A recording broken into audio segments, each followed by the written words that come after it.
get their objectives achieved. Sometimes it's something as simple as just getting it in the right jurisdiction. So, well, no, let's not file in Connecticut. Let's file in New York, or let's file in this court, not in that court. Something that I would never be able to be privy to, because different states have different laws, and they might be more prone to having the men. Where they file might also be who's more likely to get custody, who currently has custody. There's all sorts of tricks that they can play to manipulate the court system to allow them to achieve their means. This is what they've been doing for 20, 30 years, and they know exactly what they need to do and say, so they can achieve their objectives.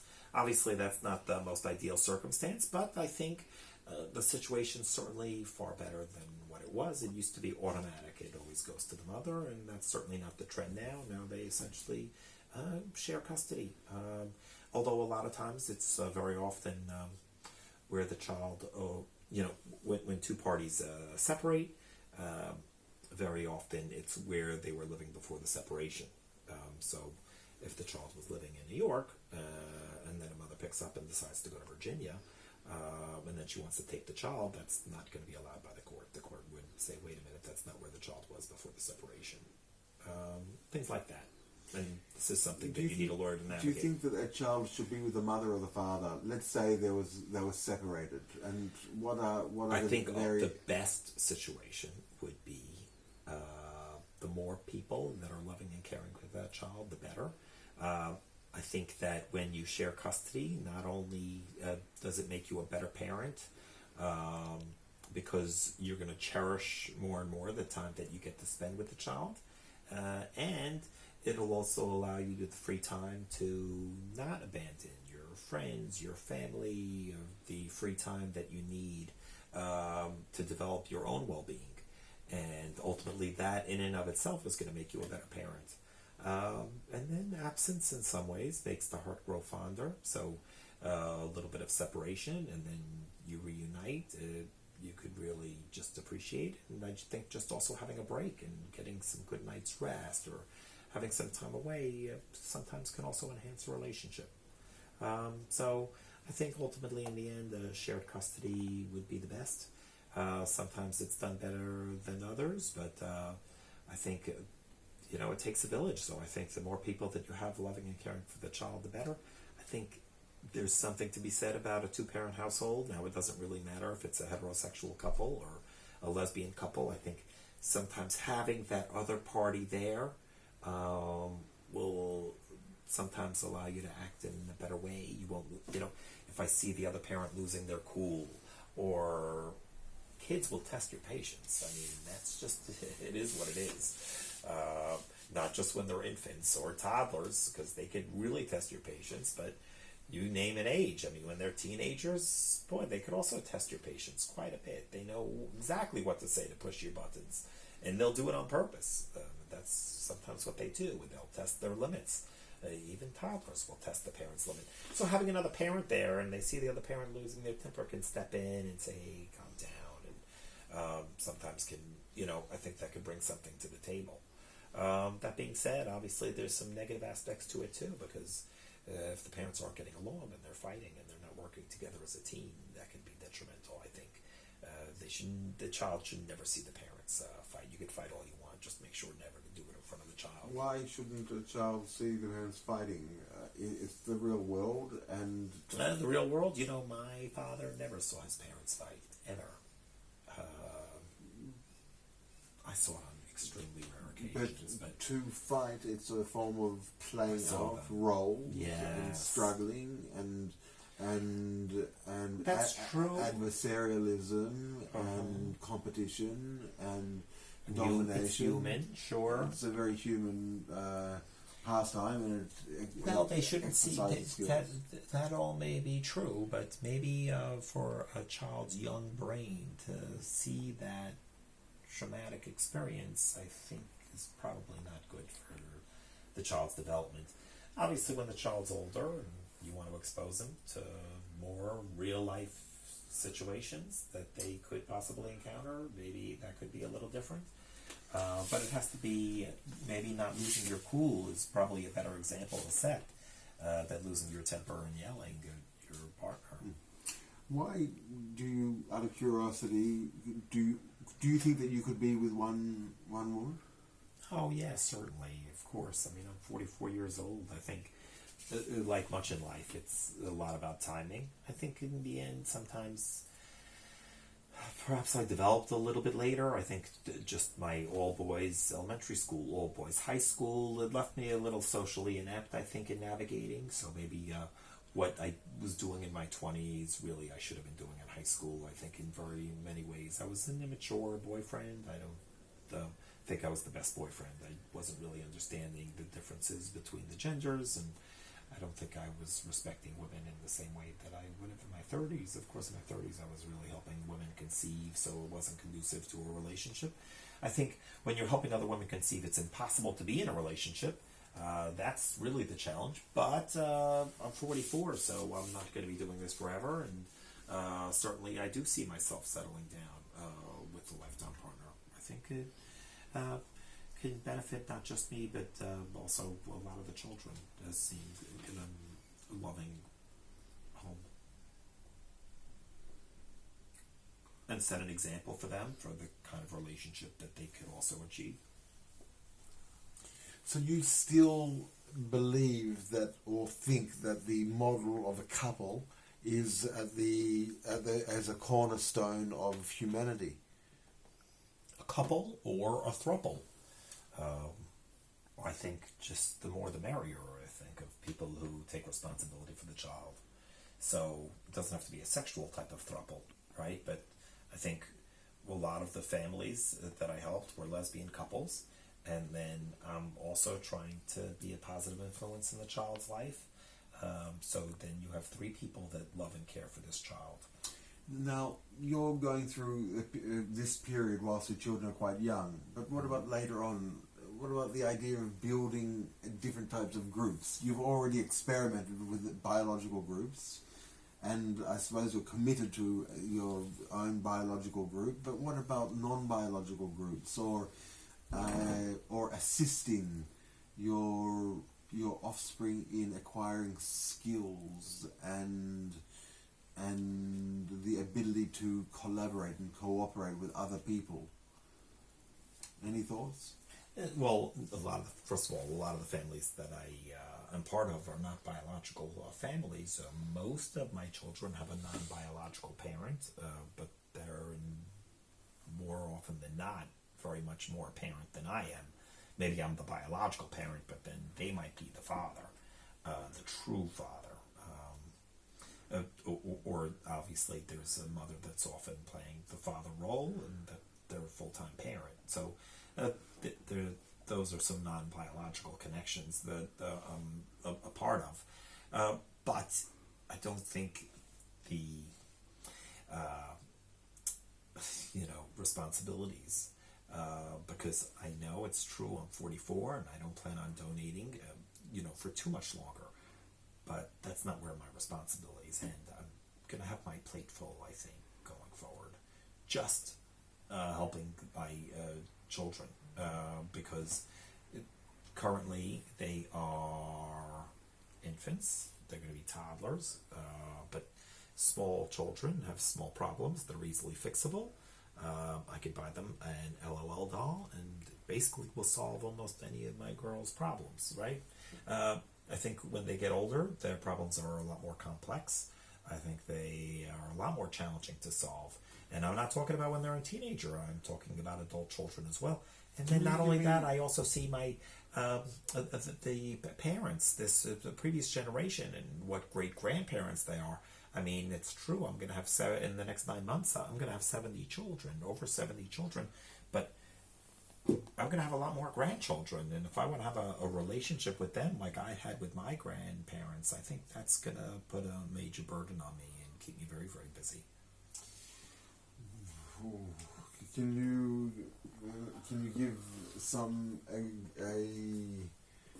examples of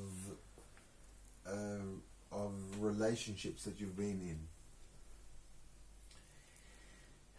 Romantic relationships? Non-romantic relationships? Or any type of relationship? Yeah, well, Sure. Well, but obviously we have. Can you go through 10 very briefly? Yeah, but obviously, our relationship. I would certainly consider this, a very close friendship. It's quite indicative of probably a lot of my friends, where I'm not staying in touch on a daily basis. But we always pick up right where we left off. We have a very strong bond. Okay, and I feel extremely blessed when I travel, and how blessed I am to have such a great group of friends. I think that's remarkable. It still shocks me, the amazing group of friends that I have. Are most of your interactors friends, or are they with professional, or are they with... How would you define your major relationships? I have this core group of friends that I'm very, very close with. Friends. Yeah, but I also family. have my family's so vast. So we have my immediate family, my 4 brothers and 2 sisters. My progeny obviously is a big part of my family, but it's also their mom. So a lot of my kids have 1 mom, but a lot of them have 2, and obviously that's an adult relationship. It's obviously quite different than the relationships that I have, which I have a lot of love for my children, but they're still 5 years old, right? And we're not really developing a bond in the same way that I do sometimes with the mothers, who I'm also not in touch with on a daily basis, but when we do, I know they have my back and vice versa. We have a lot of love for each other. And I think that makes it for a very rich and rewarding life when you have this good group of friends, a nice family that cares about you. I think a lot of people get really depressed around the holidays time, because that's when they like yearning for time with their family, and then maybe they see things lacking in the fact that they don't have a strong family unit. So I think having a nice family, a lot of the couples that I helped, they were shunned by their family, maybe because of their lifestyle or because of their orientation. And I think ultimately for them, the family is the one that they created and the one that they chose and the one that I helped them achieve, and I helped their family grow, and I'm their family, and then maybe their lesbian lover or wife is also their family, and then of course their child's their family, because maybe the family that they were born into doesn't appreciate them. So, can you give me some examples of how you structure the relationship with the people that you're in contact with, in particular your baby mothers, and the spiraling relationships with the main partner and their other partners? So obviously, it's a lot like how I communicate with my students, right? So I could post everything on Blackboard, but if none of them are even checking Blackboard, then that's not really the best way to communicate with them. So I transitioned away, and I started to use Facebook, and then they weren't using Facebook, so I might use Snapchat to communicate then. And it's very much the same way I'm doing it with my family and these children and their moms. I end up trying to use the medium that they're using. So a lot of them might use Snapchat, and then I would make sure to contact them there. It also allows me to be very close with my children if they're prolific posters, because I could see when they have an exam coming up and they did well, and I could see when they hit any kind of milestone. I feel like every day I know that I need to open my phone, and I just hit and watch a couple of kids' videos, and it allows me to stay in contact. I used to have a lot of different Facebook groups because I didn't want my parents to see the same Facebook group that maybe my friends saw, and then I was running into trouble because some difficult children's mothers were upset that I was posting too many videos of that kid and not enough videos of their kid. So I created groups so that they would only see pictures of the kids that I post of their kids, and then they wouldn't see the pictures that I'm posting of the other kids. That's a very, very rare example. It was really for just a small portion of some difficult children's mothers. The vast majority of them love seeing my other children and they consider them their nieces and nephews, and do very much consider them their family. It's another example of how so much of it is just the person and how they view things. I think ultimately, in the end, it has so much to do with a positive person will view things in a positive light, and a negative person will see it in a negative light, and my actions have very, very little to do with how they're going to perceive everything. Can you tell me how you've solved a problem for your children? A few problems that have happened at any time, and how you have been able to assist. You know, my kids' problems are not so complex. You know, they're very. So many of them are still young. We have 54 of them are 11 and under. You know, so what real type of life's problems do they have? But sometimes the mother's problems end up turning into the kids' problems. So if I had a lesbian couple break up and then they were fighting over custody, sometimes one of the mothers had full control over the child and the other one didn't have any rights, because back in the day maybe same-sex marriage wasn't legal, so they didn't have rights to the child, and then they would reach out to me and ask me to assert my custodial rights so that they'd be able to see the child, because they loved this child more than anything else in the world, and then it got snatched from them, and this woman had all of the control because the other one wasn't listed on the birth certificate. And because of that, they would reach out to me, who would have custodial rights to the child, to assert those rights so that they could play a role in the child's life. And sometimes I encountered scenarios like that. I never actually did assert any of my custodial rights. More often than not, the way I'd solve that problem would be I would just say, well, I could just give you a baby of your own, and then you could just carry the baby. And I've done that a couple of times with lesbian couples that separated. I ended up just giving them a child alone.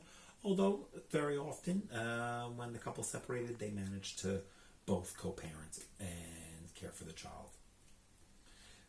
We have a lot of different scenarios. Some worked out better than others. Sometimes even after they separated, not only did they co-parent, but then when that woman had a second child by me, even though they weren't together, they still put the other mom on the birth certificate, because if that mother died, she wanted to make sure that those children don't get separated. So she didn't want one child going here and one child going here. So they said, listen, if I die, I need you to take both children, even though you're not a parent to the second child, because I want to keep my kids together. Do you think that children need their parents? Will there be a stage like the original Kibbutz initiative to bring people up with many people, with many carers?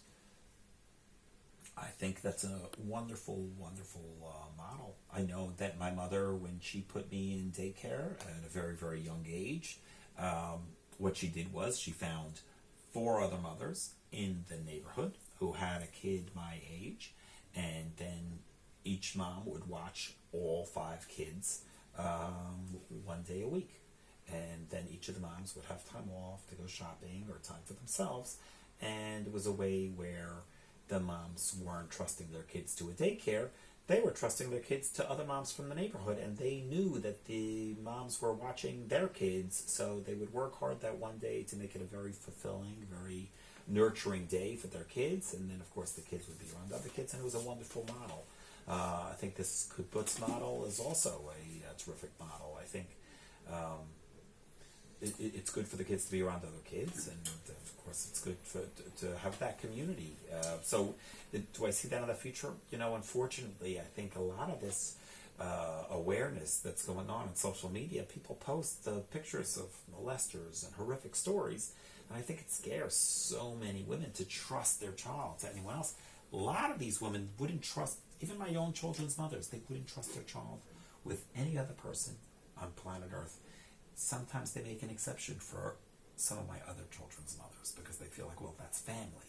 But they feel very uncomfortable about trusting their child with a daycare.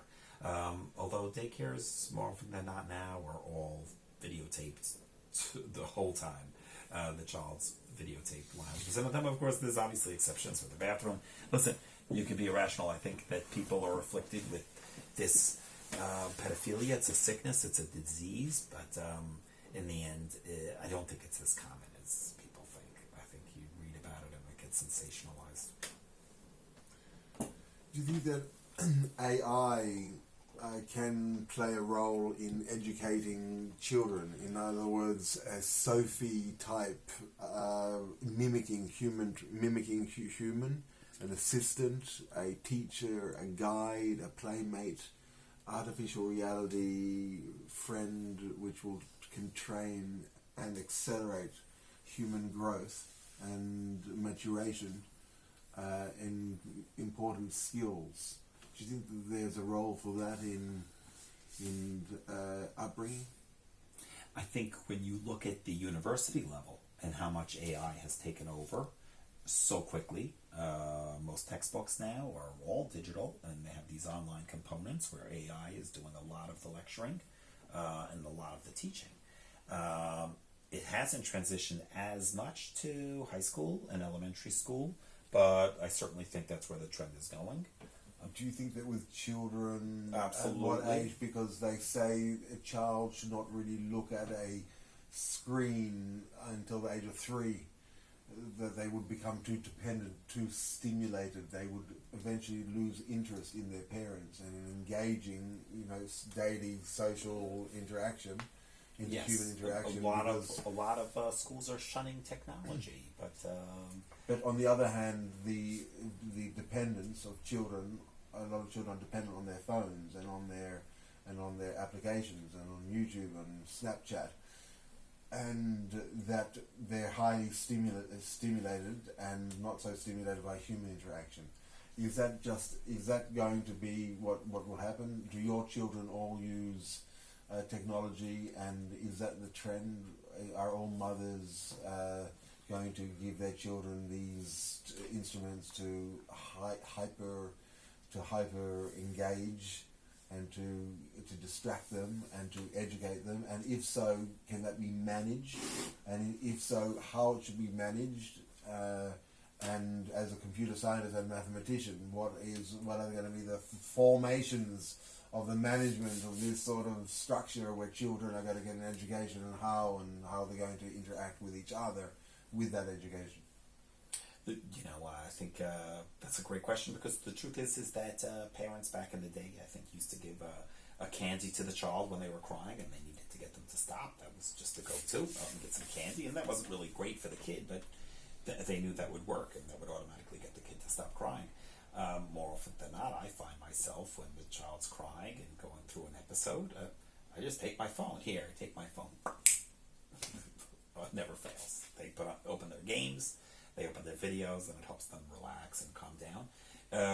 I think that AI is taking over many ways in that front. A lot of times these tablets, like the Kindle, might have free time where it monitors their usage, only allows certain apps. It also has a clock of when they're using it, so that it'll shut off, so that it's limited where maybe we want to allow it, but maybe in moderation. I think, like anything, there's a lot of benefits and drawbacks, but I think by far the benefits are going to outweigh the negatives. I think that it's not antisocial to be on electronics. I think in the end, a lot of parents are trying to say, well, I don't want them. I want them to have face-to-face interaction, but then they end up missing out from having so many friendships.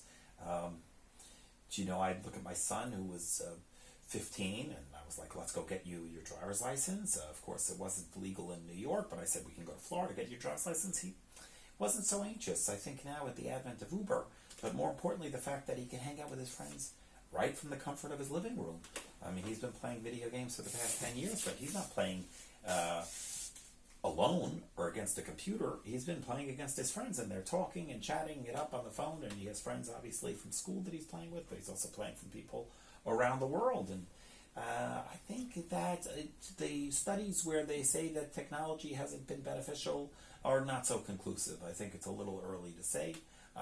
My instinct is that these technologies can be very beneficial, obviously steered in the right direction. I think these kids can watch some brain dead YouTube videos of little kids opening up toys, So what is that which may direction? be relaxing, but What it's is not that beneficial direction? for So the how- child. So, how but does steering one- it to the right How direction. does one construct the direction in infinite possibilities? What is the direction, and on what foundations is the direction predicated?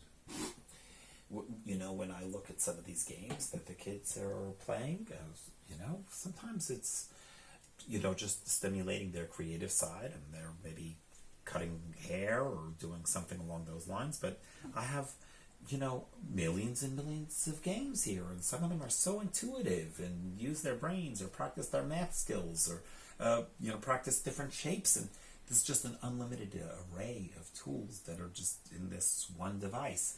So I think it's really shortchanging them by not utilizing it.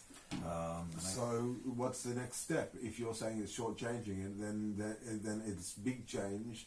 It's big buck to enhance it and to augment it into humanoid, or and if so humanoid, should it be humanoid or should it be any form? Humanoid, virtual could it be reality. It could be virtual virtual fantasy? reality. Should it be in the eyelids? Should they be HoloLens style masks? Should you put an insertion? Well, as the Will they technology use- what will- develops, I think that you could advance to those. I think certainly VR goggles would be definitely beneficial. I think it would be such an immersive experience to get educated that way, because I remember reading about the Sahara Desert when I was a kid and flipping through the pages, but certainly that wouldn't be as dynamic as putting on VR glasses and then experiencing it, and it'd be a lot more memorable, I think, and you'd have access not to the failing teachers that I have who, you know, after teaching in the public schools would come to the yeshiva and teach these classes, but they would be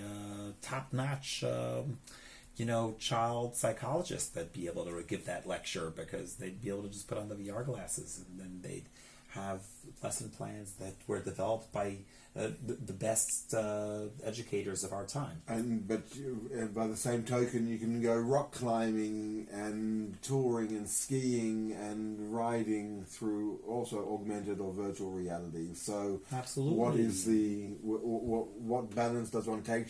Is reality? And I how think should one interact between the virtual world, the accelerator that the virtual world and AI allows on one hand, and also interaction normally?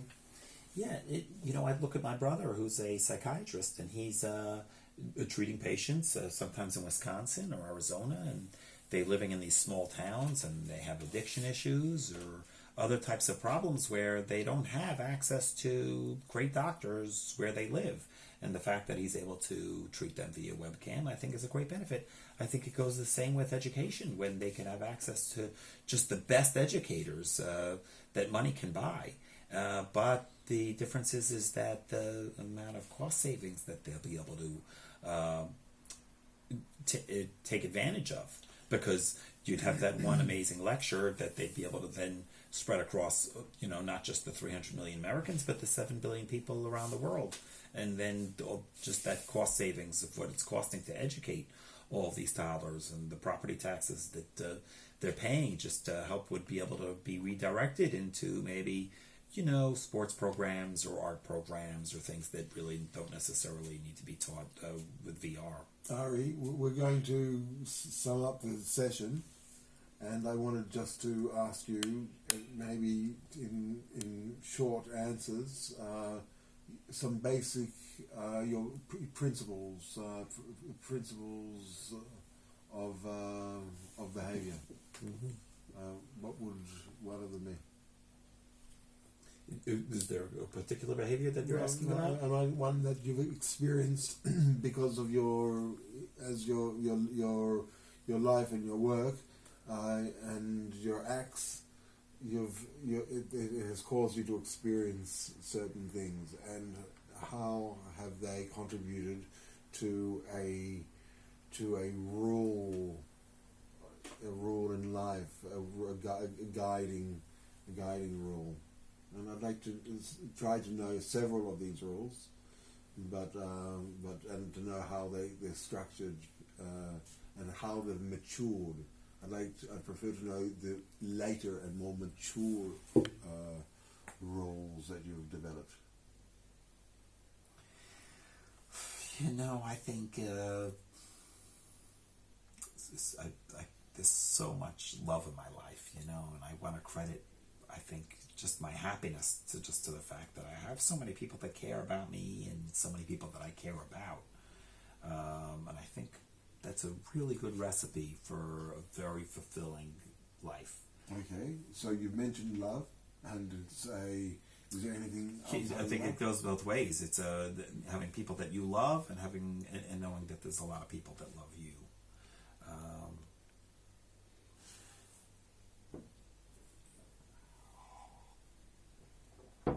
I didn't quite understand the rest of that question. You want other qualities that guide me? What's interesting is that all that love and caring that I have for other people and that care about me, I'd like to think that's the recipe, but honestly, I really just think I'm just a happy person. I wish I was able to, give credit to this, that, or the other. But I think another person in my situation could be a very depressed person. I think so much of it is I just don't understand. I think it has very, very little to do with your situation and almost everything to do with your outlook on that situation. And I think people get bogged down in the circumstances of what can I do to make myself happier, but ultimately it has very little to do with your circumstances. I think you have very many wealthy people that are really struggling with depression and very, very poor people that seem to just live life being happy. I think I'm an example of that. Okay, well that's a great place to think about the next session. Okay, what a pleasure chatting.